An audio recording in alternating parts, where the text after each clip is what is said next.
संसद में मेरे साथी और दिल्ली भारतीय जनता पार्टी के अध्यक्ष भाई मनोज तिवारी जी, यहां के लोकप्रिय सांसद हमारे मित्र भाई प्रवेश वर्मा जी, हमारे पुराने साथी भाई राजेश गहलोत जी, राजीव जी सोलंकी,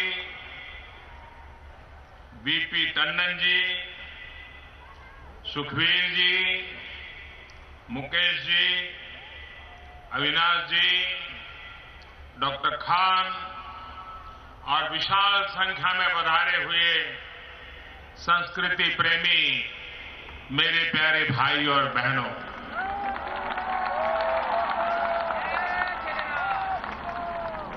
आप सबको विजयादशमी के पावन पर्व की अनेक अनेक शुभकामनाएं।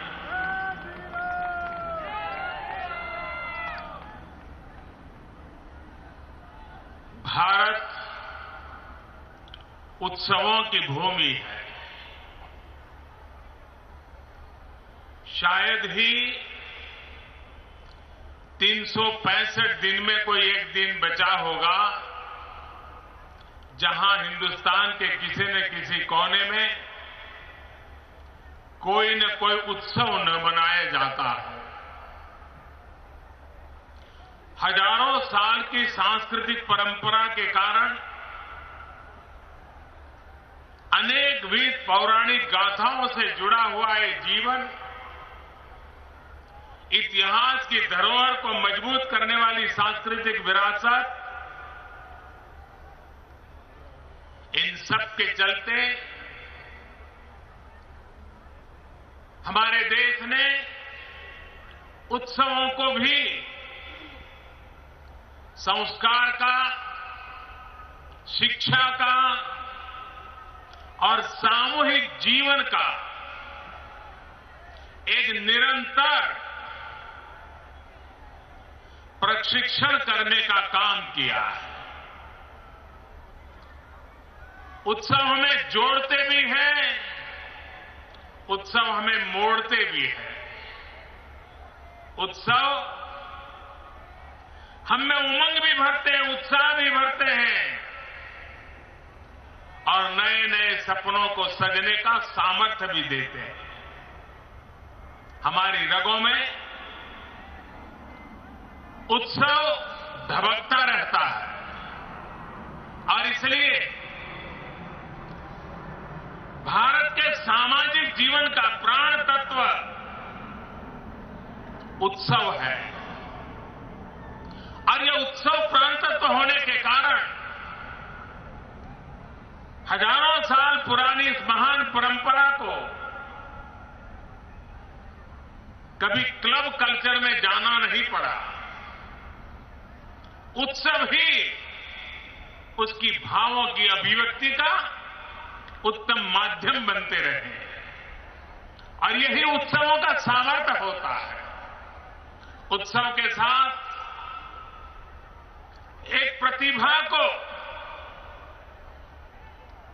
निखारने का, प्रतिभा को एक सामाजिक गरिमा देने का, प्रतिभा को पुरस्कृत करने का, ये भी हमारे यहां निरंतर प्रयास चला है।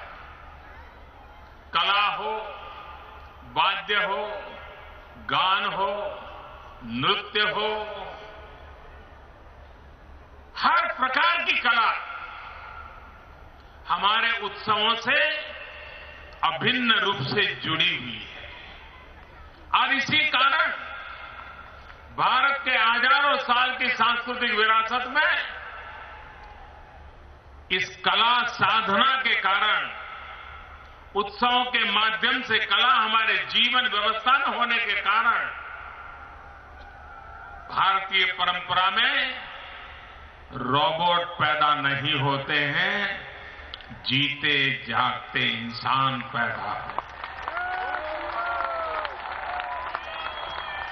उसके भीतर की मानवता, इसके भीतर की करुणा, इसके भीतर की संवेदना, इसके भीतर की दया भावना,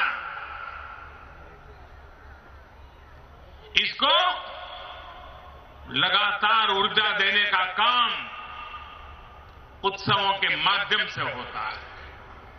और इसलिए अभी अभी हमने नवरात्रि के 9 दिन, हिंदुस्तान का कोई कोना ऐसा नहीं होगा जहां पर नवरात्रि का पर्व न मनाया जाता है। शक्ति साधना का पर्व, शक्ति उपासना का पर्व, शक्ति आराधना का पर्व। और ये शक्ति भीतर की कमियों को कम करने के लिए, भीतर की असमर्थताओं से मुक्ति पाने के लिए, भीतर घर कर गई कुछ हल्की फुल्की चीजों से मुक्ति पाने के लिए ये शक्ति की आराधना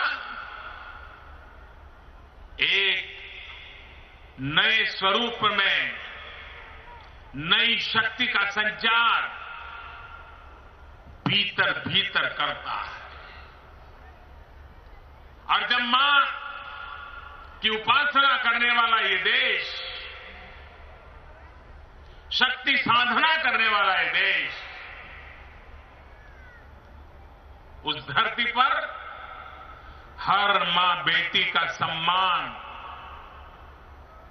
हर मां बेटी का गौरव, हर मां बेटी की गरिमा, इसका संकल्प भी ये शक्ति साधना के साथ हम लोगों की जिम्मेवारी बनता है, समाज के हर नागरिक की जिम्मेवारी बनता है। और इसलिए इस बार मैंने मन की बात में कहा था कि हमारे यहां उत्सव युग काल अनुसार परिवर्तित होते रहे। हम एक ऐसा समाज है जो गर्व के साथ बदलाव को स्वीकार करते हैं। हम चुनौतियों के साथ चुनौती देने वाले भी हैं और आवश्यकता के अनुसार अपने आप को बदलने वाले भी लोग हैं।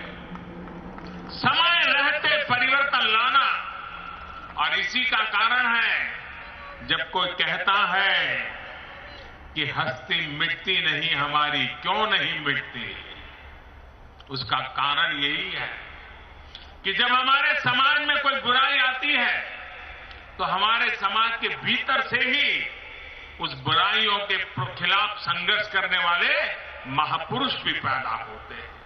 हमारे ही समाज में घर कर गई, समाज ने स्वीकार की गई बुराइयों के खिलाफ हमारे ही समाज का व्यक्ति जब लड़ाई लड़ने निकलता है, शुरू में संघर्ष होता है, बाद में वही आदरणीय तपस्वी आचार्य, वही अपना युग पुरुष, वही अपना प्रेरणा पुरुष बन जाता है। और इसलिए हम बदलाव को निरंतर स्वीकार करने वाले लोग हैं। आज जब बदलाव को स्वीकार करने वाले लोग हैं, तब मैंने इस बार मन की बात में कहा था कि दिवाली के पर्व पे हम महालक्ष्मी का पूजन करते हैं। लक्ष्मी का आगमन बड़ी आतुरता से हम करते हैं। हमारे मन में सपना होता है कि आने वाला वर्ष, अगली दिवाली तक ये लक्ष्मी हमारे घर में ही रहे, लक्ष्मी हमारी बढ़ती रहे, ये हमारे मन का भाव रहता है। मैंने मन की बात में कहा था कि जिस देश में लक्ष्मी की पूजा होती हो, हमारे घर में भी लक्ष्मी होती है, हमारे गांव, हमारे मोहल्ले में भी लक्ष्मी होती है, हमारी बेटियां लक्ष्मी का रूप होती है। हम हमारे गांव में, हमारे मोहल्ले में, हमारे वार्ड में, हमारे शहर में इस दिवाली पर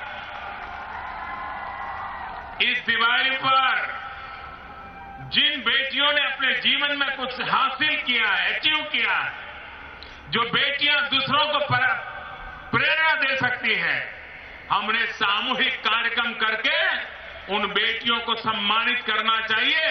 वही हमारा लक्ष्मी पूजन होनी चाहिए, वही हमारे देश की लक्ष्मी होती है। और इसलिए हमारे यहां उत्सवों का भी समयानुकूल बदलाव हमने स्वीकार किया हुआ है। आज विजयादशमी का पावन पर्व है और साथ साथ आज हमारी वायुसेना का भी जन्मदिन है।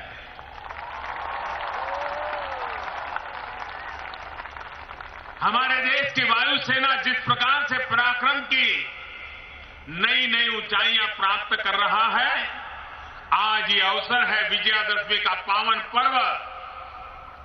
और जब भगवान हनुमान को याद करते हैं तब विशेष रूप से आइए हम वायुसेना को भी याद करें और हमारे वायुसेना के सभी हमारे जाबाज जवानों को भी याद करें और उनके भी शुभकामनाएं हम व्यक्त करें, उनके उज्जवल भविष्य के लिए शुभकामनाएं व्यक्त करें। आज विजयादशमी का पर्व है, आसुरी शक्ति पर दैवी शक्ति का पर्व, विजय का पर्व है। लेकिन समय रहते हुए हमने हर पल हमारे भीतर की आसुरी शक्ति को परास्त करना भी उतना ही जरूरी होता है। और तभी जाकर के हम राम की अनुभूति कर सकते हैं। और इसलिए प्रभु राम की अनुभूति करने के लिए हमने भी अपने जीवन में विजयश्री पाने के लिए डगर डगर पर विजयश्री पाने के संकल्प के साथ हमारी भीतर की ऊर्जा, भीतर की शक्ति को सामर्थ्य देते हुए हमारे भीतर की कमियां, भीतर की वीकनेसेस, भीतर की आसुरी प्रवृत्ति को नष्ट करना ही हमारा सबसे पहला दायित्व बनता है। आज विजयादशमी के पर्व पर और जब महात्मा गांधी की 150वीं जयंती हम मना रहे हैं, तब सभी देशवासी संकल्प करें हम देश की भलाई के लिए एक संकल्प इस वर्ष में पूर्ण करके रहेंगे, जिससे किसी न किसी के द्वारा देश की भलाई का काम हो। अगर मैं पानी बचाता हूं, वो भी एक संकल्प हो सकता है। मैं कभी खाना खाता हूं, जूठा नहीं छोड़ूंगा, ये भी संकल्प हो सकता है। मैं बिजली बचाऊं, ये भी संकल्प हो सकता है। मैं कभी भी देश की संपत्ति का नुकसान नहीं होना दूंगा, ये भी संकल्प हो सकता है। हम ऐसा कोई संकल्प और विजयादशमी के पर्व पर संकल्प लेकर के महात्मा गांधी की 150वीं जयंती हो, गुरु नानक देव जी का 550वां प्रकाश पर्व हो, ऐसा पवित्र अवसर, ऐसा संयोग बहुत कम मिलता है। इस संयोग का उपयोग करते हुए, उसी में से प्रेरणा पाते हुए हम भी कोई न कोई संकल्प करें अपने जीवन में और विजयश्री प्राप्त करके रहेंगे, ये भी हम तय करें। सामूहिकता की शक्ति कितनी होती है? सामूहिकता की शक्ति, भगवान श्री कृष्ण को जब याद करें तो एक उंगली पर गोवर्धन पर्वत उठाया था, लेकिन सभी ग्वालों को उनकी लाठी के सामूहिक ताकत से उसको उठाने में उन्होंने साथ जोड़ा था। प्रभु राम जी के जीवन में देखें, समंदर पार करना था, पुल बनाना था, ब्रिज बनाना था, सामूहिक शक्ति, वो भी अपने साथी के रूप में जंगलों से जो साथी मिले थे उनको साथ लेकर के सामूहिक शक्ति के माध्यम से प्रभु राम जी ने ब्रिज भी बना दिया और लंका भी पहुंच गए। ये सामर्थ्य सामूहिकता में होता है। ये उत्सव सामूहिकता की शक्ति देते हैं। उन शक्ति के भरोसे हम भी अपने संकल्पों को पार करें। प्लास्टिक से मुक्ति दिलाने के लिए हम अपने आप को कोशिश करें, अपने गांव गली मोहल्ले को जोड़े, एक आंदोलन के रूप में चलाएं, नो फर्स्ट यूज प्लास्टिक। और इसलिए इस प्रकार का विचार लेकर के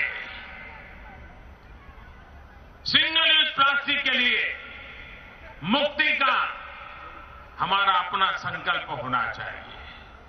आज प्रभु राम जी के इस विजयोत्सव के पर्व को हजारों साल से हम विजय पर्व के रूप में मनाते हैं। रामायण का मंचन करके संस्कार सरिता बहाने का प्रयास करते हैं। पीढ़ी दर पीढ़ी ये संस्कार संक्रमण चलता रहता है। आज